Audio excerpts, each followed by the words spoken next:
Welcome to the Covenant Physical Therapy broadcast, where we are dedicated to helping active listeners feel, move, and live better. Our host is Dr. Sarah Martinez, a doctor of physical therapy and the founder of Covenant Physical Therapy right here in Houston, Texas. Hi, I'm Dr. Sarah Martinez with Covenant Physical Therapy, and today I have Dena here. She is from Back to the Book Nutrition, and so she's a dietitian, and she's going to come and answer some of our questions that some of our clients have today about how to take care of their body around the perimenopause and in their 40s and 50s with all the changes taking place with the hormones. So thank you for coming, Dena. Yeah, thanks for having me. Yeah, so just tell us a little bit about you and what you do. Yeah, so I'm a registered and licensed dietitian here in Texas. I also service people all over the country and around the few international clients as well.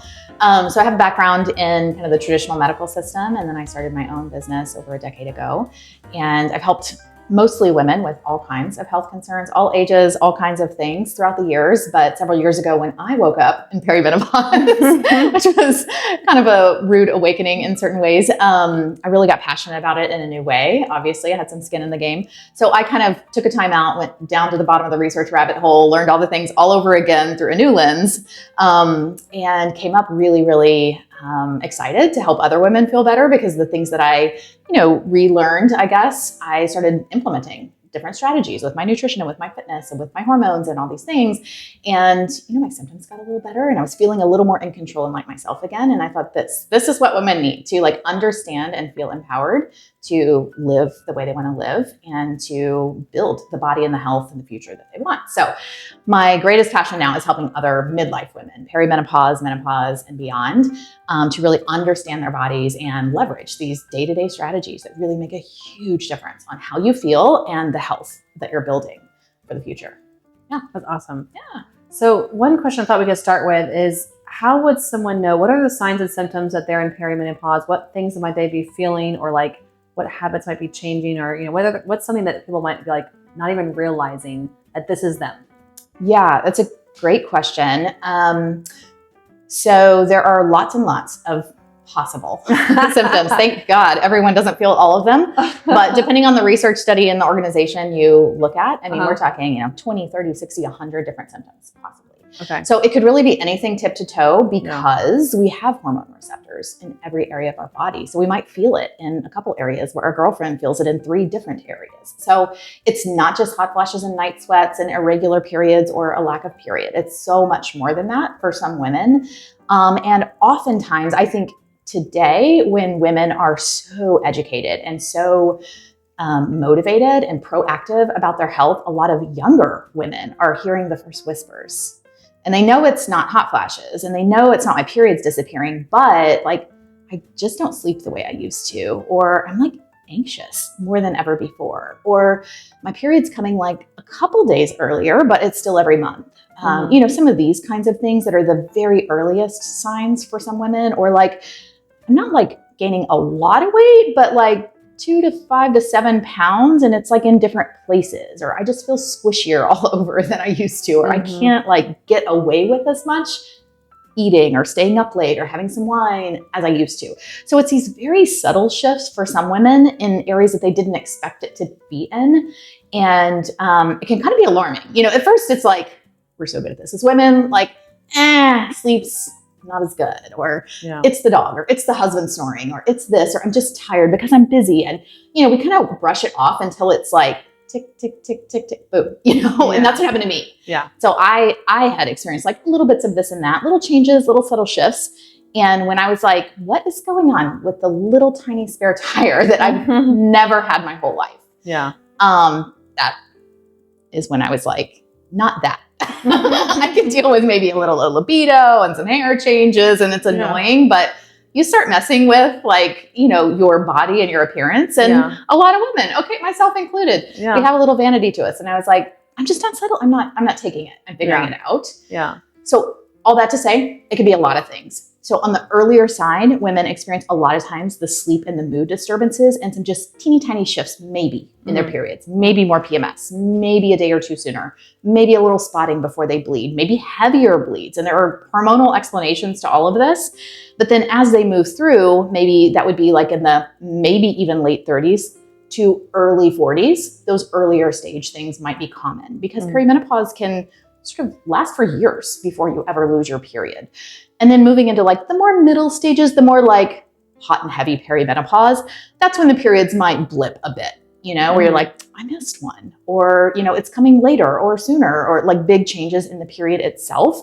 But also maybe you wake up a little warmish at night. I'm not sweating, I'm not ripping clothes off like in the commercials, but I'm just noticing there's like a little flush. You know, it's sort of these, again, subtle shifts. Maybe you start really having mood swings. Maybe the fatigue gets really intense. Maybe you pack on a few more pounds. It's sort of like things just get more pronounced and loud. And for sure, the period is starting to wobble in one way or another. And then the closer and closer you move toward actual menopause, where your ovaries are like retiring, the period stops, then it's sort of like real chaos that at the end just quiets down a lot. So the hormones are, especially estrogen, fluctuating a lot in the beginning. Progesterone and testosterone are just steadily dropping behind the scenes. Estrogen's fluctuating. So we get a lot of like chaotic fluctuation in the beginning. And then as we move through, it gets quieter and quieter and calms down, and progesterone and testosterone are continuing to drop as well. And so toward the later stages is where we get those, like the skin is getting really dry. Maybe there's vaginal dryness. The period is really slowing down. You know, lots of hot flashes and night sweats. Everything is feeling pretty intensely the loss of hormone. This is assuming someone's not replacing hormones, which is a whole nother conversation. Right. You know, maybe they miss a period. And then finally, menopause is actually a sort of a retroactive diagnosis, meaning it has been a full year without a period. It's almost like you've kind of been there, but we don't count it until we've seen it lack for 12 months. Basically, the absence of a period for 12 months, and then that's your date of menopause. This is, again, assuming someone is able to have a period and hasn't been, you know, had medically induced menopause or something sooner, isn't on birth control. But that's when menopause happens. So it's sort of this chaotic hormonal thing, then a declining hormonal thing that can cause symptoms anywhere and everywhere in the body. And most women experience, you know, a handful of symptoms. And the sooner you catch them, the easier it is to address. And there's so much you can do. But that's the snapshot, I think. And that's interesting because I know when women come here, I'm always telling them, you know, at 30 is when we start to see muscle loss because of hormones. So we start to have the small gradual changes in hormones. Yeah. So men, it's like 40, women, it's 30. And so then what I've heard the numbers is you lose 1% every year of muscle. So unless you're doing something different. So it has to do with all of those changes happening in the body, which is interesting. So are you, I know it's probably a case-by-case scenario, but I think a lot of women are doing the hormone replacement. And is it one of those things where symptoms are severe enough that that's when you go seek help in that department? Or that's what most women do, I think, because I think whether it's hormones or not, like that's how we tend to approach our health. We're like, yeah. And then when it's really a problem, we're like, okay. Yeah. So most women do do it more reactively. And I would say, again, the more proactive women are getting, younger women are doing it more proactively at the first sign of something, or even starting the learning and starting the conversation when maybe they aren't super symptomatic, but they know it's coming for them and they want to know and have it sort of ready. Like, what is it I want to do? And I work with a lot of women like that who are like, they just want to know what their plan is so that they can get started as soon as possible, or catch it at the earliest sign. So I think that decision obviously is done with your medical, like trustworthy medical providers who have expertise in midlife, which again is a whole nother conversation, finding those people. But I think you have kind of like two approaches. You have the approach that's like, when you have symptoms, this can help. And then you have this tidal wave of people, of whom I am one, that's like, yeah, I love that it helps with symptoms. I'm actually even more interested in like restoring hormones for the sake of my whole body working optimally and maintaining and optimizing my health for the long term, to sort of extend that health span to match my lifespan. And, you know, according to research we have to date, extend lifespan by a few years too. So I think there are two tracks. There's a symptom management reactive track, and then there's the like health and longevity promoting proactive track. And both are valid. But those are kind of like two different schools of thought. Yeah. So the hormone replacement, I know we're going down a rabbit trail a little bit, but like, you know, like I think some women think, okay, well, eventually I'm going to have to run out of these hormones. So is this just let this happen? You know what I'm saying? Or but you're saying that like go ahead and being proactive and like taking hormones or having some kind of hormone therapy will make it happen more gradually, slowly, and give you greater health benefits.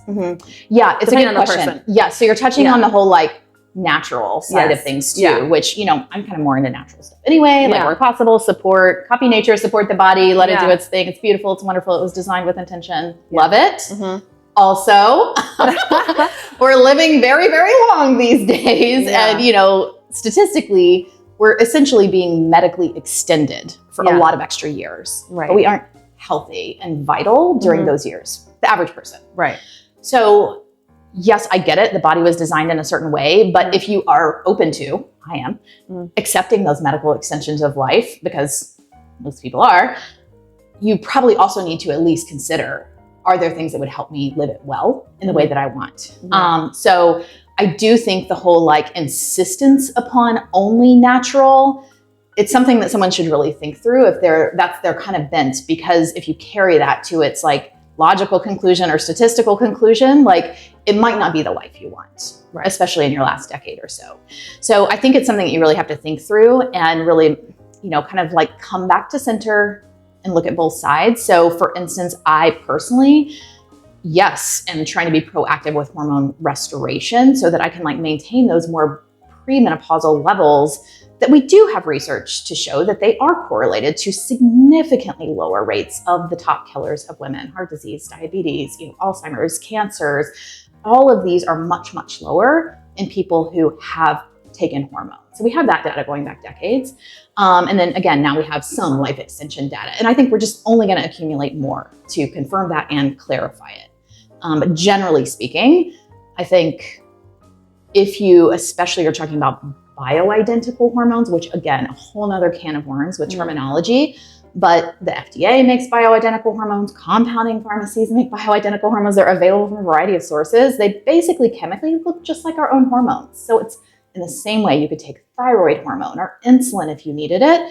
You can tap in a reproductive hormone if your body's lacking it, and it will sort of bring the dial back up in all these places throughout the body to previous levels of function, or at least toward that, so that you can have full function.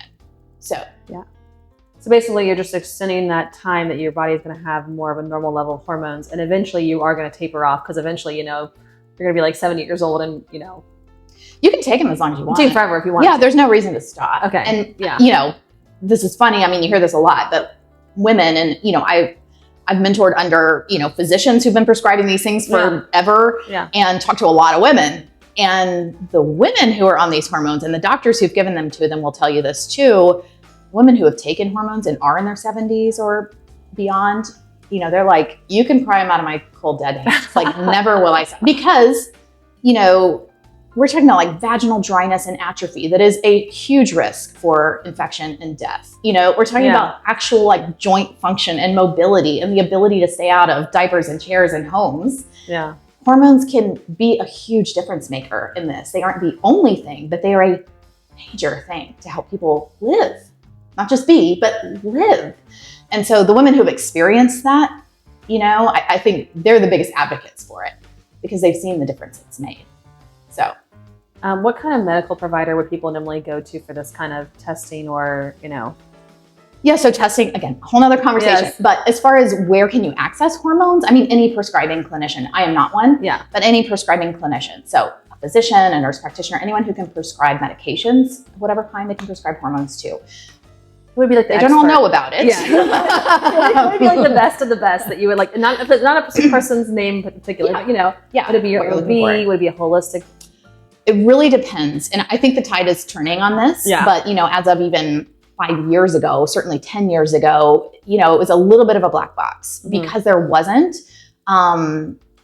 real thorough education on prescribing hormones in medical schools and naturopathic schools as a rule. It was like a fraction of a mention of it, but mostly it was colored by some unfortunate and inaccurate study published 2 decades ago. And so that kind of put the kibosh on hormones. And I'm sure a lot of people listening are at least familiar with that women have been scared of hormones for a very long time, and doctors as well, because of this faulty research. So essentially for 20-ish years, it was not taught in medical schools. It was sort of like, do not handle, do not touch, do not taste, do not, just do not. If they're like in terrible, terrible pain or feeling terribly, you can give them like the tiniest drop of something to make them feel better, but that's it. So really the conversation is completely opposite these days. And unfortunately that, sort of inaccuracy in the research really colored a lot of the conversation, even though research was coming out correcting that narrative the whole time. So all that to say, it's getting easier to find someone, but it's not easy yet. So I would say a lot of gynecologists are taking on additional certifications and learning to become more familiar. So that's an okay place to start, especially if you have a good one and you have rapport. Doesn't hurt to ask about that. But there are also a lot of like midlife and hormone specialists that may be a urogynecologist or maybe a nurse practitioner or maybe someone else entirely who's just taken this on as an interest and learned about it. And in some cases become certified by some organization. So they're out there, but it's really kind of a case-by-case determination of are they knowledgeable? And I'm a big believer, because a lot of the work I do is educating women, like what does the research say? What are your options?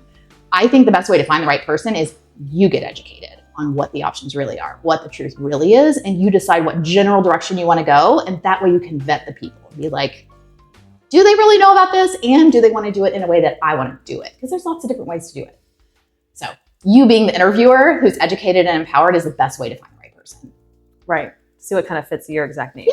Yeah. And like, keep in mind, I'm like always telling my clients this, like, you're having tryouts for your team, team, you're the captain. Like, nobody gets to decide these things for you. They can help you decide and provide the prescriptions and provide the guidance and take the labs if they need them. But like, you're hiring their counsel, so don't get pushed into or waved off. Like, it's not a big deal. You don't need it. It's bad. Or get pushed into something you don't want, know what you want, ask for it respectfully, and find people who want to have that conversation. So I do a lot of that, like helping navigate the system and linking you to a prescriber and doing a lot of that because women really struggle to find the right person. Right. It's not just an easy route. Like, yeah. And there are telehealth companies now popping up everywhere. So it is getting easier to, sort of like the drive-through, like what I want. And it shows up at your door. Very easy. Maybe not the best way to do hormones, in my opinion. I mean, it works out well for people who are very well educated and have a very straightforward case. But if you're not, and you're just sort of signing up and hoping they're giving you what you really need, it has pros and cons. Yeah, I can imagine. I'm sure sometimes you're like, yeah, it's definitely, they could prescribe it for you, but they would not be the person that knows exactly what your needs are. And again, this is like getting a little bit out of my lane, but it's such a special interest for me because I'm a consumer of hormones, but I also work with so many women who need this kind of help. But, it's not a set it and forget it thing. Much like if you were starting on thyroid medication, for example, I'm sure a lot of people have had that experience. Ideally, you maybe start on something and then you check your labs again. And then you have a visit with the doctor. Maybe you adjust, or maybe you switch to something else and you check your labs again. Hormones are that kind of a thing. It's a process to figure out. And then because, especially if you're one of these proactive folks who's starting it earlier, in the background, your own hormones are doing their thing. So you are definitely going to need ongoing monitoring and adjustment based on what your hormonal shifts are doing under the surface, in addition to what you're supplementing with. So it needs to be a relationship with a lot of contact and ongoing support and guidance. Right. Someone that you can relate with and that, you can communicate well with and all that. Yeah. If you're enjoying this content, now is a good time to hit like, subscribe, and share this video with someone who could truly benefit. Now, let's get back to Dr. Sara Martinez and today's featured guest, nutritionist Dena Norton from Back to the Book, Nutrition. Oh yeah, I wanted to ask you about some of the creams, and I know this is kind of like an out there question, and it may not be something that you even have an opinion on, but I know I've been to a midwife before, and I've mentioned, I might have some of these symptoms, and they're like, just go online, buy some cream, some progesterone or whatever, and just, whatever, like self-treatment without testing. Are you pro that? Are you against that? I mean, again, I'm not a prescriber, someone who can recommend that kind of thing. I would say the earlier stage someone is, or someone who's not even perimenopausal, maybe they like have some low progesterone symptoms temporarily with something else. Like, it's probably not anything. Progesterone is like a very safe molecule. Yeah. It is available over the counter in a topical form. Yeah. But when we're talking about perimenopause, especially if you're the person who, like me and like a lot of my clients, like, okay, I don't mind a little dabbling in experimentation if the risk isn't too high. Right. But if I'm really like, I'm getting to the point where I want to know that I'm hitting, that I'm feeling great, that internally things are like getting restored in the way they need to. Okay, it's probably time to like stop and like invest time and energy to research and do your homework, and invest monetarily to like get with someone, take the stuff that's really going to work, monitor it in the right ways. So yes, it's available. A lot of people start that way. especially with progesterone, which is one of the earliest hormones to fall that women need. And it definitely is the big one we think of when someone's struggling to sleep or having more anxiety or having some like little spotting before their period or a little more PMS. I mean, those kinds of things, tapping in some progesterone in one way or another can help a lot. So a lot of women try it over the counter first. Now there are yam creams and like plant. They're not hormones, they're not progesterone. And then there is actual like USP progesterone. Both of those are available. I would say, if you're after hormones, it's progesterone you're after. But again, real hormones, you really need to be working with someone, in my opinion. But there are available over the counter, both like yam and plant derived things that are labeled as hormone support that are not true hormones. And then there is actual progesterone. Estrogen and testosterone, estrogen is also available over the counter, but it's pretty low dose. And I'm really not a fan of, DIYing when you're getting to like estrogen and stuff. Yeah. I just think it's best to work with someone for hormones. Yeah, definitely. Well, what do you think, some advice for someone who either is doing hormones or who isn't and who feel like they have some symptoms and they're experiencing weight gain? What are some things that are simple they can do? Like we talked about, there's so much information on Instagram and it gets put in our face every day about what we should be eating, what we shouldn't be eating. And what is a simple way people can, address the weight gain? Maybe they're noticing, like you said, like all of a sudden the spare tires forming here. What's some tips on that? Well, I think like a lot of things, the most effective way to address it is to like do a little digging and figure out why it's happening. Because if you're just snatching at different diets and pills and this and that as like get it off yesterday and I don't even care why or how it's happening, you might be missing, you know? So I think it depends on why it's happening. And this really is a perfect storm kind of time of life. Yeah. Like there are hormonal reasons because hormones do affect our hunger and satiety signals, our fat storage, our energy burn. I mean, there's lots of ways that these hormonal shifts and declines can be changing how easy it is to gain weight and how hard it is to lose weight, where it sits on our body. But also, how are you sleeping? And does that affect your energy the next day or your ability to focus and like plan your meals and get to the gym and pull it all off like you used to? A lot of us are coming out of a season of like busy running around with younger kids. And now we're like not doing a lot of that activity, or maybe we're going back to work and we're sitting more, or we're in cars shuttling people around.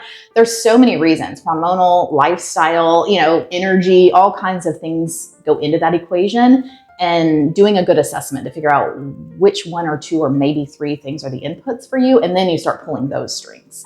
So that said, I think when women tell me, because it's so common and I believe them, like I literally haven't changed anything. Yeah. And I'm gaining weight, or things look and feel different and I haven't changed. I would say that usually we do a really thorough analysis of like, let's look at what you're eating, but also like, when are you eating? Why are you eating? How are you eating? Are you preparing your foods? Are other people preparing your foods? And then also maybe we run some labs. Let's screen your thyroid, which can go a little wonky during this time. Like let's look at insulin and blood sugar and inflammation and the things that can be part of this equation of like, under the hood, it really is getting harder to manage. So we kind of look at all of it so that we know what we're dealing with, and then we go to work. If it really is more on the habitual side, because nobody likes to hear this, but a lot of times, most of it is there. There might be some hormonal things like dragging down, making it harder, for sure, totally legit. But most women, there are like low-hanging fruits we do need to sort of shore up over in the like day-to-day habits department. And so that's affordable and simple. Nobody likes to do it. Nobody likes to hear it. But it's important for your overall health too. And if you skip that stuff and you just go around like ordering labs and tinkering and taking things, you're not going to get the results you want, and you're not going to be investing in your long-term health in the way that if you really shored up your habits, you would be. So it's really a combination. But I would say generally it involves for me more like mindful choices about when am I eating? Do I really need to eat? Is food the best answer to this issue? Or am I just like in a rush or hangry or emotional or whatever? Then if I am eating intentionally, what am I choosing? Mostly whole foods, mostly plants and protein, mostly stuff I made myself. That's a great place to start. Thank you for watching. Remember to like, comment, subscribe. Stay tuned for part 2.